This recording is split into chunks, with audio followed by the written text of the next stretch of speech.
Assalamualaikum sahabat. Dalam Islam, berburuk sangka atau suzon adalah perilaku yang tidak disukai dan dihindari. Berburuk sangka berarti menganggap orang lain memiliki niat buruk atau jahat tanpa ada bukti yang jelas, atau memperbesar kekurangan dan kesalahan orang lain.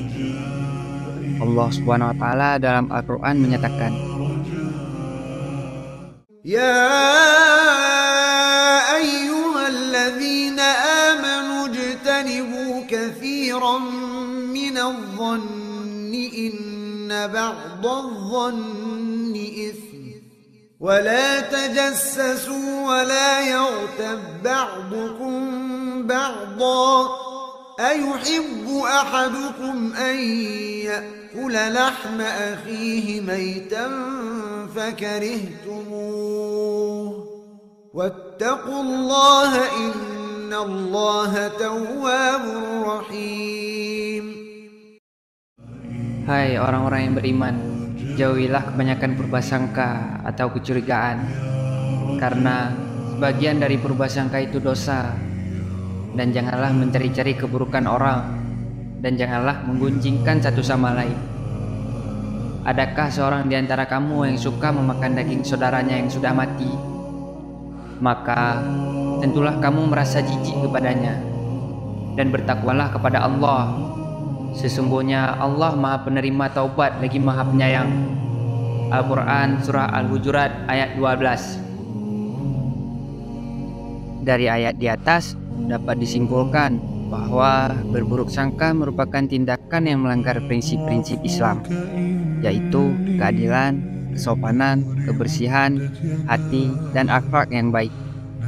Oleh karena itu, sebagai umat Islam, kita diharapkan untuk menghindari perilaku tersebut dan memperbaiki hati agar selalu memiliki prasangka baik terhadap orang lain, sebelum ada bukti yang jelas sebaliknya. Dalam hadis pun ada yang berkaitan dengan berburuk sangka.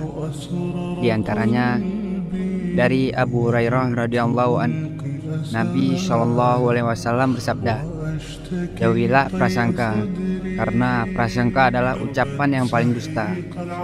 Dan janganlah kamu mencari-cari kesalahan orang lain, dan janganlah kamu mengintip kekurangan-kekurangan mereka. Hadis riwayat Bukhari dan Muslim. Dari Abu Hamzah Anas bin Malik radhiyallahu anhu, Nabi SAW bersabda, tidaklah beriman salah seorang di antara kamu sehingga ia mencintai untuk saudaranya apa yang ia cintai untuk dirinya sendiri. Hadis riwayat Bukhari dan Muslim. Dari Abu Hurairah radhiyallahu anhu, Nabi SAW bersabda, sesungguhnya Allah Ta'ala berfirman, aku adalah sesuai dengan prasangka hambaku terhadapku, dan aku bersamanya ketika ia menyebutku.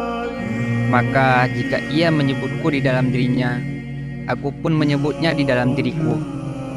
Dan jika ia menyebutku di suatu tempat, aku pun menyebutnya di tempat yang lebih baik daripada itu. Hadis riwayat Bukhari dan Muslim. Dari hadis-hadis di atas dapat dipahami bahwa berburuk sangka merupakan tindakan yang sangat tidak disukai dalam Islam.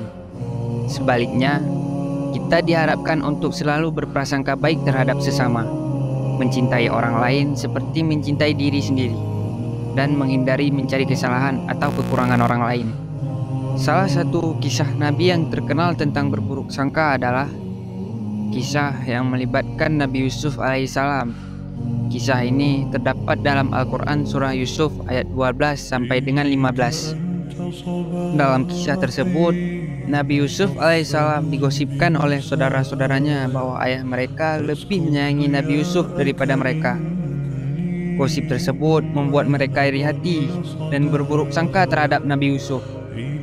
Mereka berpikir bahwa Nabi Yusuf ingin menjadi pemimpin mereka dan merencanakan sesuatu yang jahat terhadap mereka. Akibat dari berburuk sangka ini, saudara-saudara Nabi Yusuf memutuskan untuk menjatuhkannya ke dalam sumur dan berbohong kepada ayah mereka bahwa Nabi Yusuf dimakan oleh serigala. Namun, Allah Subhanahu wa Ta'ala menyelamatkan Nabi Yusuf dari sumur dan membawanya ke Mesir, di mana ia kemudian menjadi seorang pemimpin yang bijaksana dan soleh. Kisah Nabi Yusuf alaihissalam ini menjadi pelajaran bagi kita untuk tidak berburuk sangka terhadap orang lain. Berburuk sangka dapat memicu sikap iri hati dan membuat kita berbuat jahat pada orang lain. Sebaliknya, kita harus selalu berprasangka baik terhadap orang lain dan menghindari mencari kesalahan atau kekurangan mereka. Demikian kiranya yang bisa saya sampaikan. Kurang lebih saya mohon maaf jika ada yang salah kata yang terucap, dan atas perhatiannya saya ucapkan terima kasih yang sebesar-besarnya. Akhir kata saya ucapkan wassalamualaikum warahmatullahi wabarakatuh.